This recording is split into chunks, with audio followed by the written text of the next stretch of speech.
Assalamu alaikum. Good afternoon, good morning, good evening, wherever you may be here in the Western Hemisphere, in North America, in the United States, or in the Arab region, the Middle East, and the Islamic world. My name is John Duke Anthony. I'm the president and CEO of the National Council on U.S Arab Relations.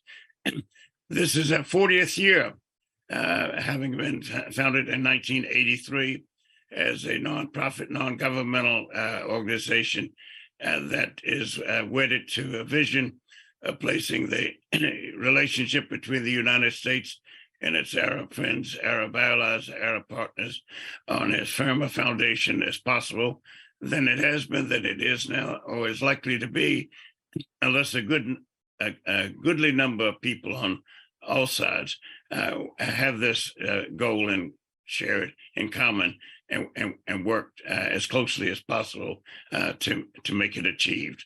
And the vision is to place this relationship on a 5-footed stool in terms of strategic cooperation on matters pertaining to war and peace, economics, having to do with inflation, prices, commodity, material well-being, trade rules, regulations, and a rules-based order base still anchored heavily since the post-World War II period.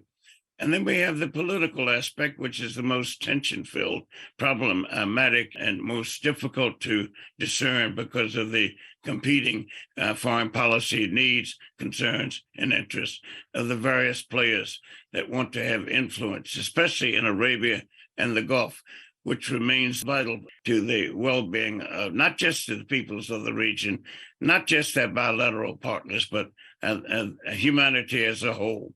And we're focusing on a topic and that will bring 3 specialists to bear with their accumulated experience and wisdom and insight and analyses on matters pertaining to Russia and China and their competition with the United States, and increasingly effective competition in some areas, exaggerated in other areas, and yet to occur in still other areas.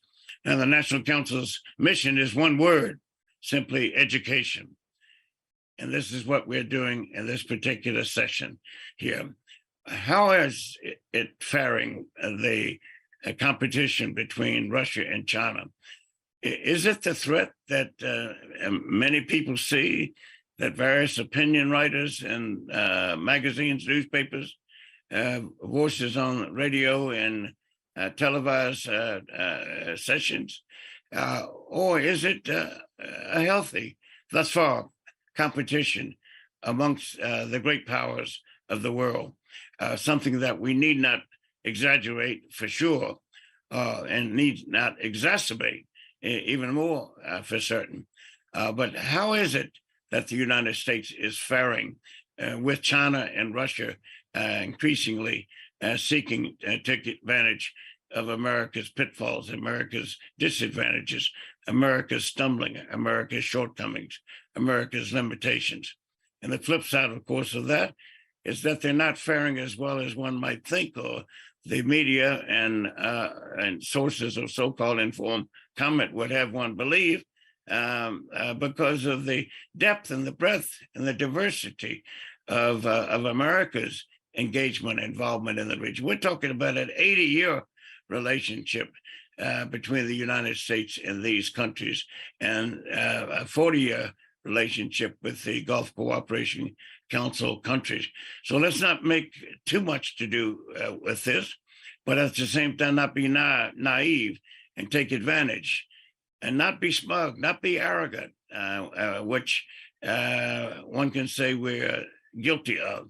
So here we are with the situation approximating, in the eyes of some, a potential revival of the Cold War of the 50s and the 60s, and one side of it, at least, in the sense of the United States trying to pressure these countries to side with the United States against Russia in terms of what Russia's done to Ukraine, and perhaps not finished doing with Ukraine, and also with regard to China which during the 1990s, the Clinton administration was catering to the pronounced needs of Americans wanting to fulfill their consumer needs, their material needs at the lowest possible price for good quality.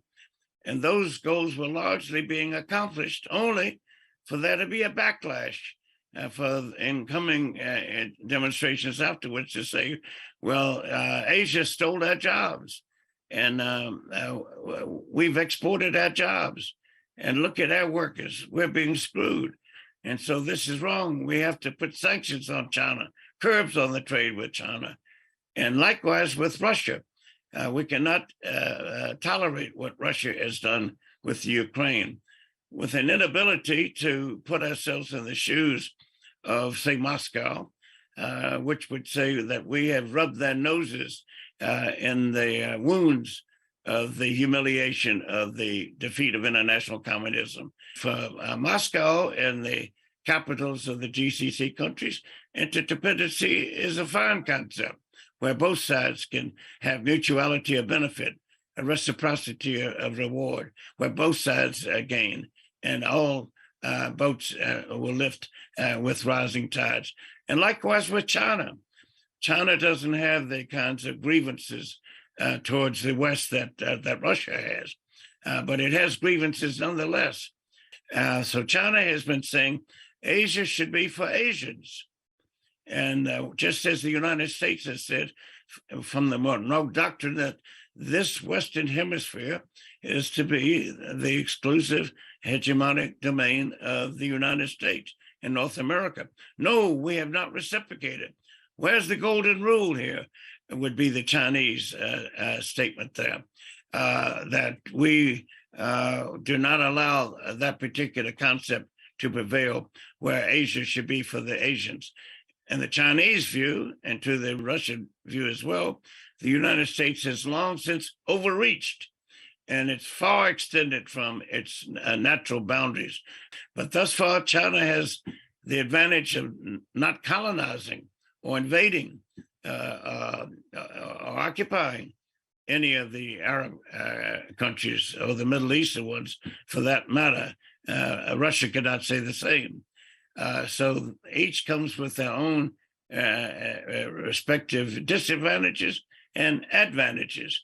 On the interdependency aspect, China needs the oil and gas resources of Arabia and Gulf. Russia needs them in a different way, not as a source of supply, but as a partner in terms of determining price, in terms of supplies, in terms of strategic uses to which oil and gas is finite, depletable resource and commodity upon which all humanity relies and depends. And we have David Rundell to address this, or aspects of it, and to take issue with anything I've said, and for all of us to listen with great care, because here's an individual that does have the requisite empathy. I've known David since 1976, when he was a student in Oxford, and I was lecturing there in the middle 1970s. And Michael Gfoeller and the two of them are partners in business and have been partners in the geopolitical dynamics of American interests and policies and actions and attitudes for the last quarter of a century towards Arabia and the Gulf, and particularly with regard to the Gulf Cooperation Council countries. I'm going to turn this now over to Colonel Abbas Dahouk, a member of the National Council's Board of Directors, as I mentioned, former defense attaché for all of American armed forces in the U.S. Embassy in Saudi Arabia, and the Army attaché in that same embassy. And before retiring, senior most political military affairs advisor to the U.S. Assistant Secretary of State for Near East Affairs, Colonel Dahouk. Thank you, Dr. Anthony, for the introduction, and good day to all our viewers near and far, and welcome to our discussion today on weathering Chinese and Russian competition in Arabia and the Gulf. Good morning to Mike, and good morning to David. Let's just dive right through it. I think let's talk about China. There's a lot of things going on recently between China and the region, mainly the Gulf region, and I will welcome David's remark on this. David. Good morning. I think the first thing to note about the Chinese relationship with Saudi Arabia is that it is not new. China has had a relationship with Saudi Arabia for 40 years. It really began with the Chinese selling the Saudis or providing them with ballistic missiles back during the first war between Iraq and Iran. And the Saudis felt that they could become vulnerable to Iraqi or, well, actually not Iraqi, Iranian at that time, ballistic missiles. And so they obtained the East Wind missile from the Chinese. They sent their ambassador to Washington, actually, Prince Bandar bin Sultan went and purchased these missiles. And those missiles have been upgraded several times. They have facilities for their maintenance, and some would say even for manufacturing parts of them in Saudi Arabia. So this relationship is not new, is the point I'm making. It was expanded beyond ballistic missiles in 1999 when they signed a formal agreement relating to oil. Saudi Arabia is now one of the largest, often the largest supplier of crude oil to China. And that relationship is also expanded to include petrochemicals and refining facilities, which the Saudis, often in connection with ExxonMobil, have built in China. And the Chinese have also built facilities in Saudi Arabia. So the military and economic relationship is not new. Nor is the visit of Chairman Xi to Saudi Arabia the first one, which we had just a few months ago. He actually first went to Saudi Arabia in 2016. And at that point, he signed something that made Saudi Arabia a comprehensive strategic partner of China. So this is now at least, 7 years old. And this relationship revolves around many things. It expanded beyond oil, beyond ballistic missiles, and it now includes things like technology transfer, telecommunications, foreign direct investment. The Saudis often turn to the Chinese for a vote in the United Nations Security Council. And the Chinese have been very involved in the building, if you will, of the Saudi infrastructure. The Chinese were really the ones who built the Saudi railroads, which have expanded dramatically in the last 6 years. I will tell you a story that was now almost 15 years ago. Mike and I were visiting a little city down near the Yemen border called Jizan, a dust-blown, impoverished part of Saudi Arabia. And we checked into a hotel and we were astonished. I was astonished. Maybe Mike wasn't astonished. I was astonished that the hotel was completely full of Chinese people. And there was Chinese restaurants all over Jizan. And we thought, what is going on here? And lo and behold, Huawei was doing the telecom. And there were hundreds of Chinese people in Jizan 15 years ago. And to be honest, that was the first time I'd ever heard of Huawei. I said, who is Huawei? Who are these guys? Anyways, the point is that this relationship between Saudi Arabia and China is not new. Now, for most of this period, the Chinese have tried to balance their relations with many Middle Eastern countries, most notably between Saudi Arabia and Iran. Unlike the United States, the Saudis do not, or the Chinese do not usually adopt a policy of you're either with us or against us. They're, if you will, more of a big tent power. So they have tried to balance their relationship between Saudi Arabia and its most prominent protagonist, Iran. I think recently they have begun to tilt a bit towards Saudi Arabia. And I will give you some examples of why I think that. During the most recent, first of all, let's look at the trade figures. Saudi Arabia and Iran, China and Saudi Arabia have about $65 billion worth of annual trade. 65 for Saudi Arabia. For Iran, it's about 15. So the trade relationship with Saudi Arabia is far more important than it is the one with Iran. During Chairman Xi's last visit to Saudi Arabia, he did not stop in Tehran on the same trip. He had done that previously. He had gone to both Riyadh and Tehran. This time he only went to Riyadh.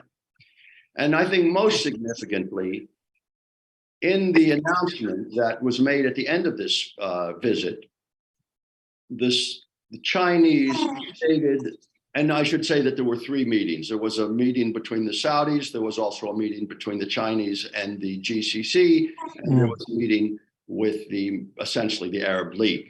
And that's what the Chinese or the Saudis have done. They did it for President Biden, they did it for President Trump.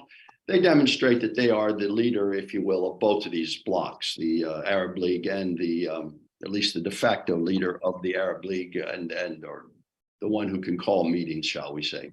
Any event, in the announcement that came out from this, the Chinese said for the first time that the dispute between the UAE and Iran over the islands in the Red Sea, or in the Arabian Gulf, or the Persian Gulf, if you like, the islands of Abu Musa and the Tums, which are disputed between the UAE and Iran, which Iran occupied in 1971, and Iran considers to be Iranian, and the UAE does not, that the Chinese said that this should be negotiated and that the settlement should be agreed upon.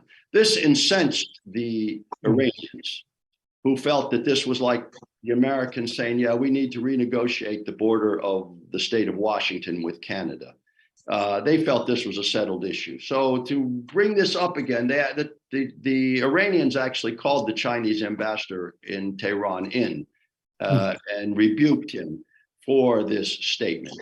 So it was clearly done. And so this was, in my view, a beginning of a tilt towards the GCC and away from Iran. Not that they're going to eliminate their relations with Iran, but I think they recognize that the relationship with the GCC, led by Saudi Arabia, is more important. Just to give you a quick summary of some of the other things that were agreed at that negotiation, at the Z meeting. There were some 40 agreements signed, many of them, like with the Americans, often these are things that have been done long ago and they were just signing them now, but there were some new ones. And I know from talking to Saudis and to the Chinese that the NEOM is one of the Saudis' big projects, super projects, mega projects, they call it. It's a new city they're building up near Jordan and Israel. It's very ambitious. The Chinese came and said, we can build that for you. We can do the whole thing, and we'll make that part of our Belt and Road initiative. And the Saudis said, well, thank you, but no thank you. We do not want NEOM to become a completely Chinese project. And we are going to maintain it as a multinational, international project, with parts of it being built by a wide range of contractors, which is the case today. So they decided, and that was a big offer on the part of the Chinese. They have the capacity to do that. It's something the Saudis want, but the Saudis decided that they did not want to be completely aligned with the Chinese on NEOM. They also did not decide that they were going to start trading oil or selling oil in Chinese currency.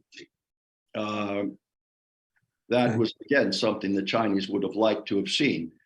On the Chinese part, though, the Saudis did get something, and the Chinese have a list, if you will, of countries where Chinese tourists are allowed to go. And the Saudis want to build their tourism industry, and the Saudi Arabia was added to that list. So that will bring some new tourists to. Just to go So that is the visit of Chairman Xi. There was a long-term relationship. It's evolving, it's growing. And I would just finalize my thoughts with one last comment, which is to say that the Chinese and the Saudis do share many strategic interests in the Middle East. Most prominently, they share an interest in the supply of oil. There are choke points, Suez, the Bab el-Mandeb, the Straits of Hormuz, all places where oil can be disrupted. The flow of oil can be disrupted. The reality is that both Saudi Arabia and China are free riders on the U.S. Navy, which is the one that ultimately keeps these choke points open. However, the Chinese and the Saudis do both have an interest in maintaining stability in that part of the world. And I will just leave you with one last thought, is that the Chinese are dependent on Middle Eastern oil. They are aware of that as a strategic liability, and they are striving to reduce that liability. They are trying to reduce the amount of oil they need. They are working to produce wind power and solar power, but primarily they are working to replace Middle Eastern oil with coal. And that's something people ought to be aware of. That Chinese coal production went up 10% last year, right? 10% from an already high number. They are opening coal-fired power plants at the rate of 2 a week. And they are pushing toward electric cars, but these electric cars are going to be run on electricity that is generated from not only from coal, but from dirty coal. So if you believe that man-made CO2 is likely to change the planet, you're probably going to have to learn to adapt to that rather than stop it, because China and India are not planning to stop it anytime soon. Anyway, those are just a few thoughts for the day. Thank you, David. And I will turn it over to Michael. Thank you very much. Thanks. Let's go on to Russia. I think more action in Russia, war in Ukraine, Iranian drone in Russia, and still in Syria. So, Mike, tell us a little more about what the Russians are doing in the Gulf. Sure, absolutely. Well, one of the main things the Russians are doing in the Gulf is strengthening their political and military relationship with Iran, which is already strong. I mean, the Iranian nuclear program has benefited from Russian technology and expertise, as well as Chinese technology and North Korean technology for years. All of this stuff, whether it comes from North Korea, China, or Russia, is ultimately based on Soviet era nuclear technology. And the same thing's true of the Iranian nuclear the Iranian ballistic missile forces. It's all based on Russian models. So the relationship was already there, but now we're seeing further advances. Moscow and Tehran are talking about export, the Iranian acquisition of the S-400. They're talking about the Iranian potential acquisition of the Su-35 fighter bombers. These weapon systems would change the balance of power in the Gulf and make it significantly more difficult for Israel, for example, to attack the Iranian nuclear program in a preventive strike at some point, if they believe that the Iranians are getting too close to the production of nuclear weapons. The Iranians, of course, deny that they have any such intention, but they are, at this point, massively enriching uranium to the 60% level, and even to a lesser degree, the 90% level. 90% enriched uranium, of course, is the fuel that one needs to create a nuclear bomb. 60% enriched uranium can be used to create a nuclear warhead in a matter of weeks. It's extremely easy to upgrade it to 90%. So these are serious developments. The Iranians are, of course, having a direct impact on the Russian war in Ukraine by exporting thousands, apparently, of extremely inexpensive but very agile and effective drones, attack drones that the Russians have been using to go after Ukrainian infrastructure, power plants, power pylons, railroad infrastructure, in addition to attacking military targets. This is one of the big impacts, I think, of the war in Ukraine. It's becoming the first major conflict in which drones are playing this kind of strategic role. And Iran is proving invaluable at this point to the Russians, because the Russians, although they have many, many advanced weapon systems and a larger overall defense industrial capacity than all of the NATO countries combined. They neglected to invest sufficiently in drone production, probably thinking that their cruise missiles and hypersonic vehicles were enough. At this point, they're finding out that drones are crucial to their war effort in Ukraine. And so this is a new dimension, their strategic relationship with Iran. At the same time that the Russian relationship with Iran is booming, Russia remains tightly linked to Saudi Arabia, which sees Iran as its greatest strategic threat. The linkage between Moscow and Riyadh is different. It's all about oil. The three largest oil producers in the world are, of course, the United States, the Russian Federation, and the Kingdom of Saudi Arabia. Saudi Arabia and Russia are linked through the OPEC Plus alliance. Essentially, OPEC Plus, although it contains several dozen countries, all of them oil producers, at the end of the day, it boils down to Moscow and Riyadh in terms of oil pricing. By adjusting their oil production in tandem, they can have a major impact on oil prices. Both countries need this cooperation. Moscow needs oil prices to fund its war in Ukraine, and Saudi Arabia needs, of course, high oil prices to fund its modernization program and the 2030 plan. So this cooperation is going to continue no matter what happens in the rest of the relationship. But when one looks at how, from the point of view of Riyadh, Moscow is both a friend and, if we can use the term, a frenemy. It's really, it brings us to another major point, which is that the end of the Cold War did not lead, as some said back in the day, to the end of history. Instead, we've slowly been coming back to a revival of 19th century style great power politics. And that's what we see in the region right now, with the Chinese, the Russians, the Indians, all pursuing their own interests in the Gulf and all creating constantly shifting alliance patterns. And that's what we see Russia doing. Russia, ever since their intervention in Syria in 2014, has really emerged as a major player in the region. We look at the Middle East and we see, something that is on the other side of the world and to the east. The Russians look at the same territories and they see a portion of the global south that's right on their border. And that has a direct impact on how they pursue these interests. The Saudi role in the Ukraine war is worth mentioning. Of course, by buying Russian oil and now Russian diesel, they're directly supporting Moscow's financial ability to fund its war effort. At the same time, they just recently made a donation, rather large one, of $400 million in humanitarian assistance to the Ukrainian government. And Riyadh has played a key role in prisoner exchanges between the two sides.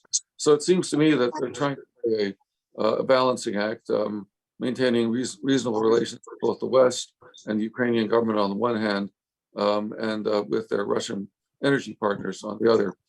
And then I'd be remiss if I didn't mention that Russia and Saudi Arabia, in addition to cooperating on oil pricing and production, are in direct competitors in terms of oil marketing, particularly in the case of their two biggest customers, China and India. Russia has had to pivot away from Western Europe in terms of its oil and natural gas and refined product exports. Its largest customer right now for these things is the People's Republic of China. Russian oil exports to China have hit 2.1 million barrels a day at this point as of February.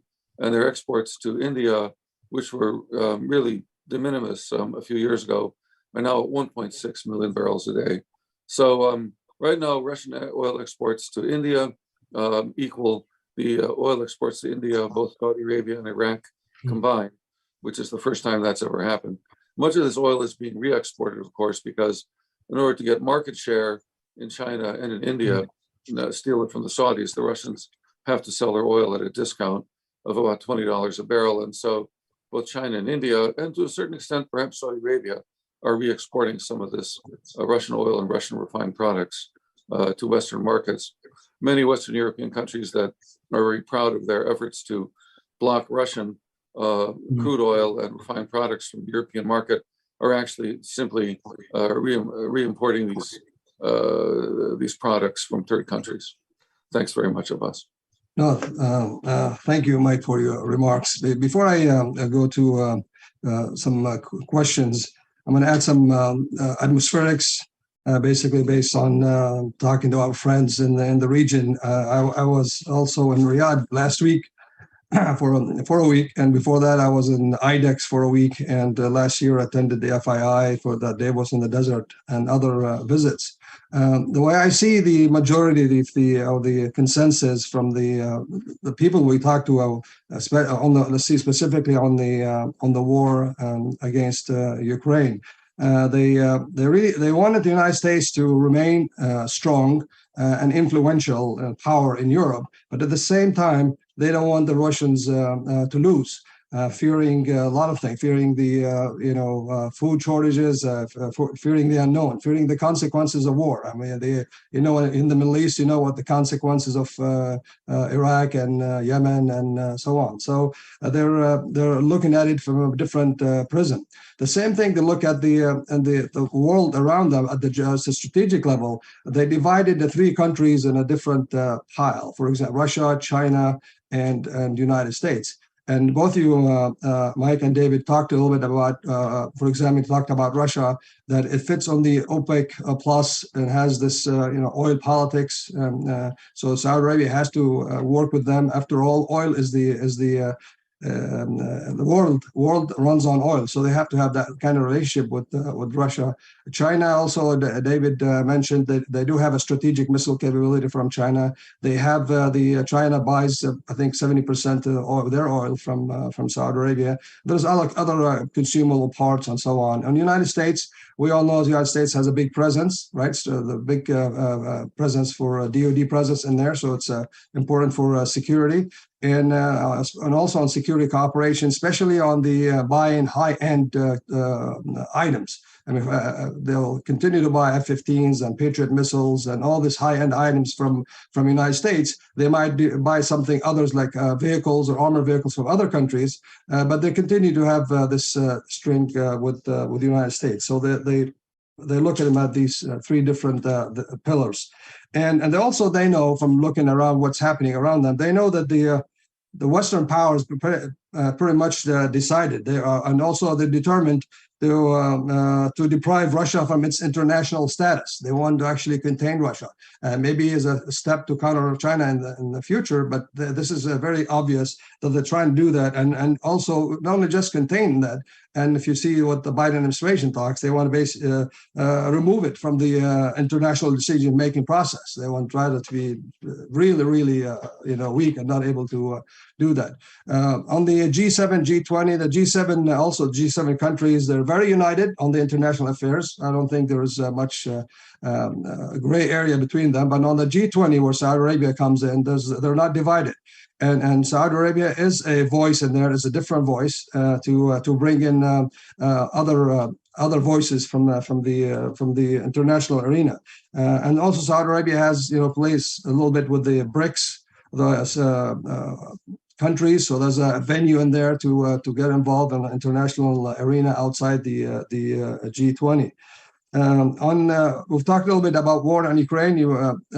David, you mentioned about the prisoner exchange. This is how Saudi Arabia is staying neutral, but also getting involved on this prisoner exchange, on the aid, $400 million aid packet. They also voted against the war in New Delhi in the G20, so the Saudis did that. And they also, Saudi and other Gulf countries voted with the UN resolution against the war and against the Russian war in Ukraine. So it was 141 countries voted against it, and the Gulf, so that's Saudi Arabia and the Gulf, they were part of that. I can sum up all that kind of by a statement from the Saudi Foreign Minister Faisal bin Farhan. When he was in India, he said, and I'm quoting what he said here, I thought it's pretty interesting. He said, "We can't allow the global agenda to be set by a minority of states. Everybody has to have a voice, and Saudi Arabia has a responsibility to amplify this voice." So I think that's what Saudi Arabia is, by association. Obviously, the Gulf states with them, they see themselves as the same thing. They need to be part of the formula. They need to be on the seat, and they're not want to just wait and take what the Western powers dictate to them. In the meantime, we see what's going on the U.S. policy in the Middle East. We see the military and political battles in there, and the Middle East suffering a lot of great difficulties and not effective. I mentioned, what happened in Afghanistan and also Iraq. The recent visit of our Secretary of Defense to Iraq. This is a positive thing. It's nice to enhance the relationship with Iraq, but he did not announce his visit. That's a great indicator that Iraq is still not a safe country for our secretary to announce his visit to go there. So that's also telling. Lastly, I mentioned I was in Riyadh last week, and just to tell you, give a snapshot in the hotel I'm staying in. In 1 week, you have the president of Eritrea was there for 2 days. As you know, President Eritrea is very close to Russia, and they're voting with Russia and the United Nations. So having them in Saudi Arabia and courted by the Saudi government, it's a good thing for a lot of things, especially for the Western powers in the United States. He was in there. The Archbishop of Vienna, also he was in there talking about he said his wishes are the freedom of religion and freedom of expression for Saudi Arabia. So that was his words. So that's something going on in there. The Prince Mohammed bin Salman also came in, and there was a public-private partnership event where the Saudi government invested about $1.3 trillion just to improve the private sector. So that's also going on. And the last one I will mention, also the same week, they had the International Conference on Justice, and basically try to bring AI to justice, to try to streamline justice to instead of having different judges and different opinions on a lot of things, they're trying to use AI to streamline it and make it consistent. And during that event, they issued the first license for 3 foreign law firms to operate in Saudi Arabia.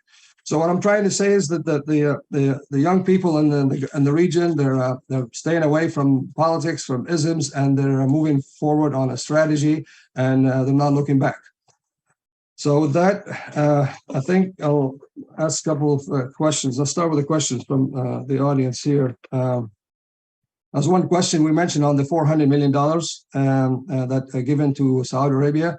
The question is, do you see any string attached with this donation, or is just simply humanitarian assistance to Ukraine?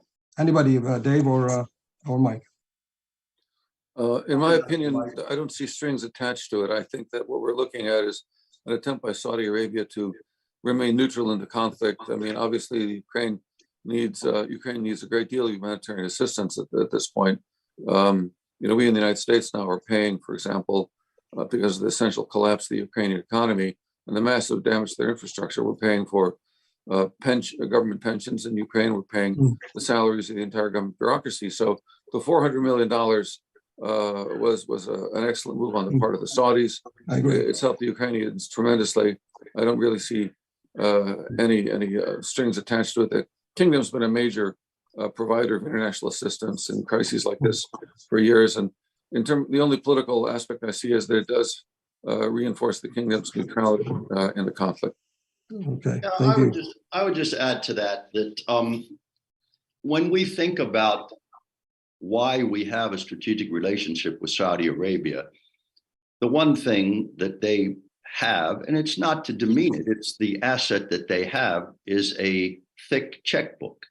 And we turn to that thick checkbook frequently. The Saudis bankroll at critical times governments in Pakistan, in Egypt, in Jordan, in Lebanon. They've even just put money into the central bank of Yemen.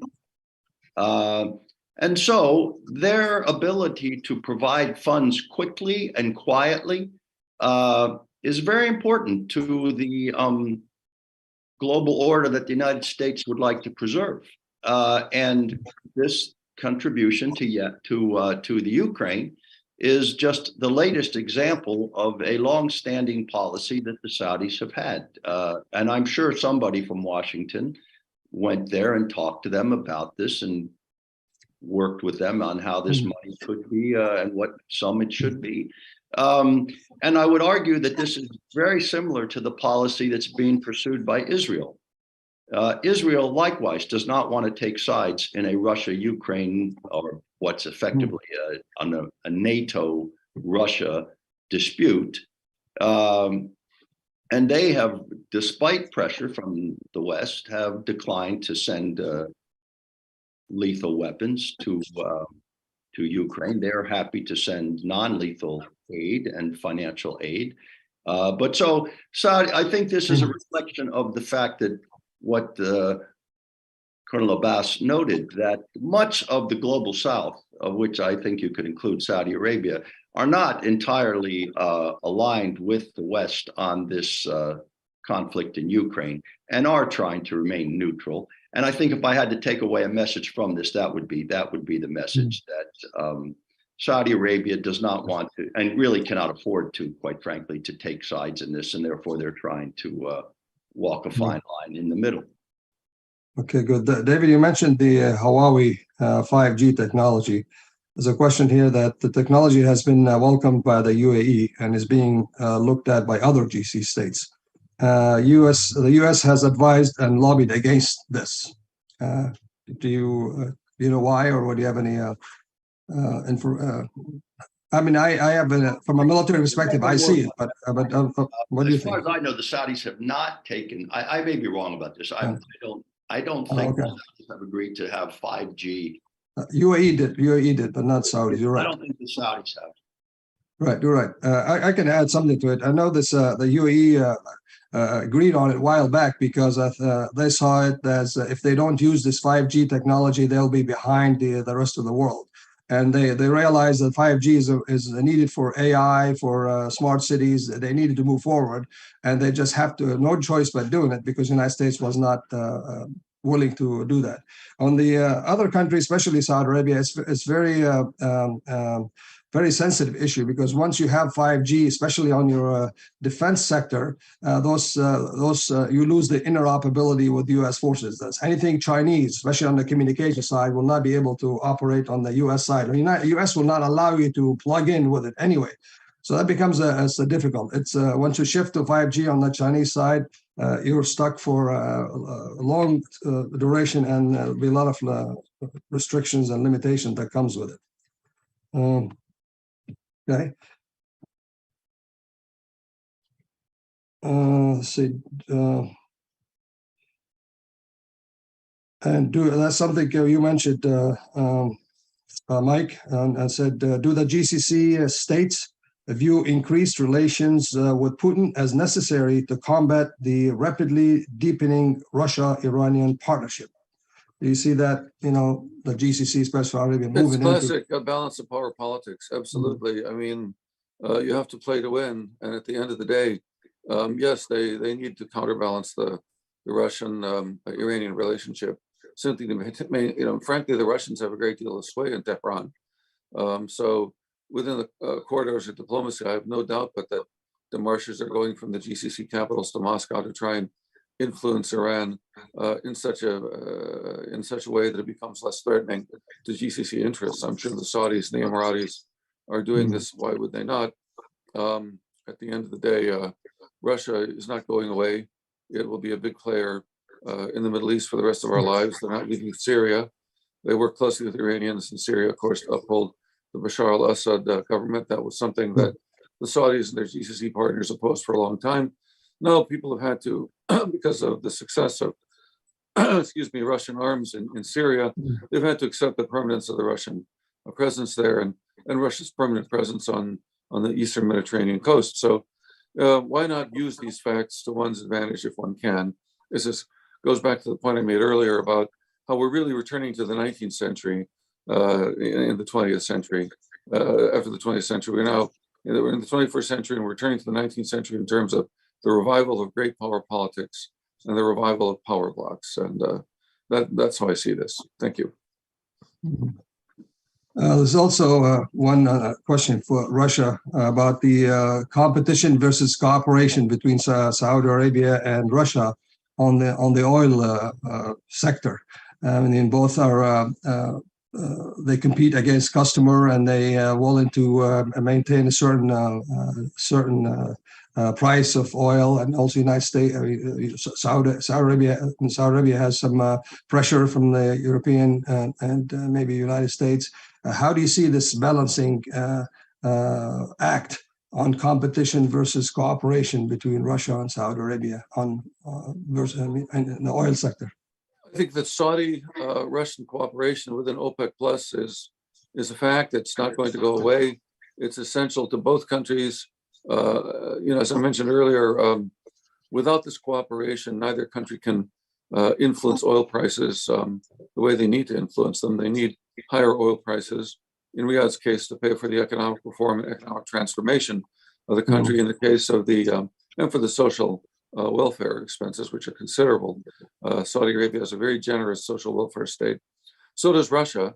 Russia needs to pay for that, and they now need to pay for these vastly greater military expenditures and for the expansion of their military industry to produce the ammunition, the shells, and the advanced weapons they need in Ukraine. So the cooperation on pricing and on production within OPEC Plus is going to continue, but they're really competing very hard right now for the Chinese and Indian markets. And in terms of barrels per day exported, the Russians have the advantage because they're willing to give large discounts to both customers, and that's because they have a lower per barrel production cost. They've driven down, and of course they have a less generous social safety net, so their break-even price is relatively speaking lower. People argue about how much this is. The calculations are complicated by the fact that the Russians are pricing everything in rubles, and because the Russian economy is much less exposed to foreign trade and much more autonomous than, say, the U.S. economy or certainly the Gulf economies. The whole purchasing power parity thing doesn't work quite as well with Russia. But at the end of the day, the Russians can make money exporting oil with a $20 per barrel discount to both the Chinese and the Indian markets. And as a result, they're dominating both markets in direct competition with the Saudis. Thank you. Thank you. I'll just add a couple things to that. In this relationship, the Saudis are the drivers. Both sides need cooperation to maintain pricing, but there was a time a couple of years ago when the Russians decided to go their own way and not to follow the guidance that Saudi wanted. And the Saudis basically drove the price down dramatically and showed the Russians that at the end of the day, they have the whip hand, which is true, they do. And the reason for that is their very low production costs. But more to the point, their ability to turn on and turn off the tap, which their fields, for technical reasons, which we don't need to go into, they have an ability to turn on and turn off taps much more quickly and with much less long-term damage to your fields than the Russians do. So it's really the Saudis who drive OPEC and the Russians who benefit from being with them on that. Which is not to say that the Saudis don't benefit as well. The Saudis, one of the achievements, if you will, of the current Saudi oil minister and his brother is this creation of OPEC Plus and this bringing Russia into the OPEC cartel.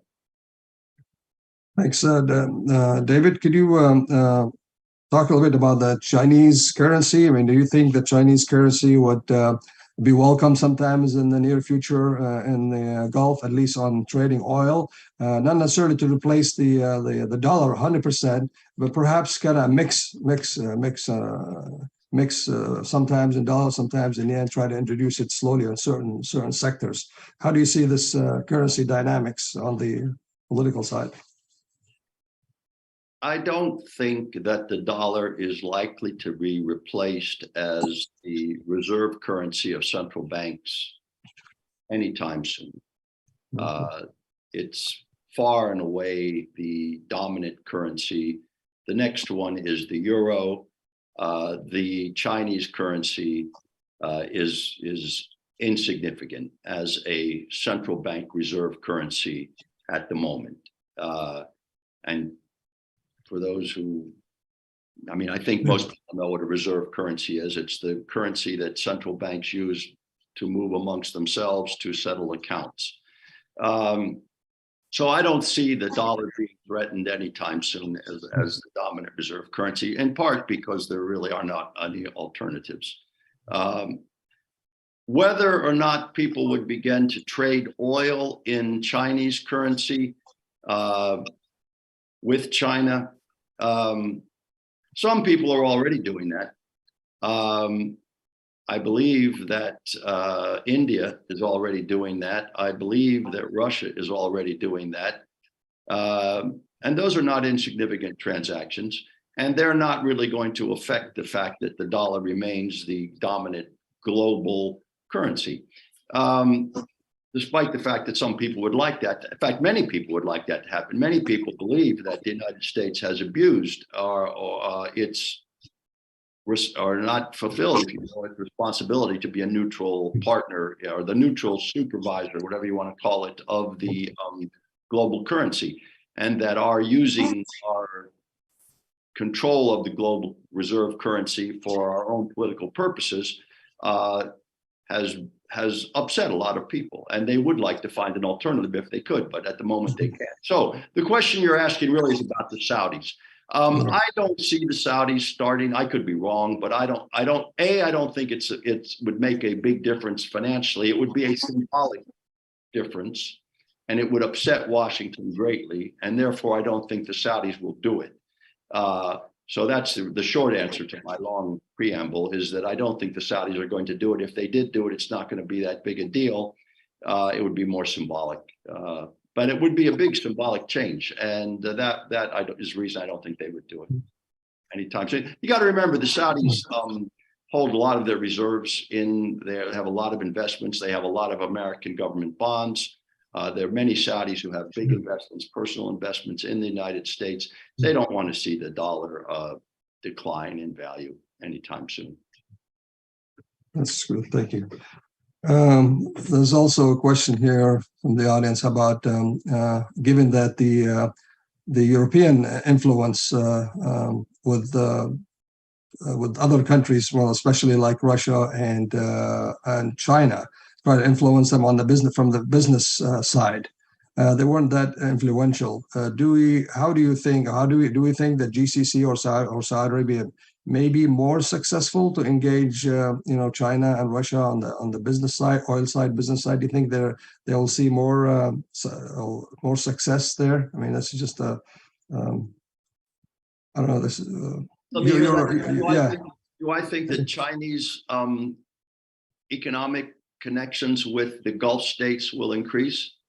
I think they're exploding already. I mean, right. Would that influence?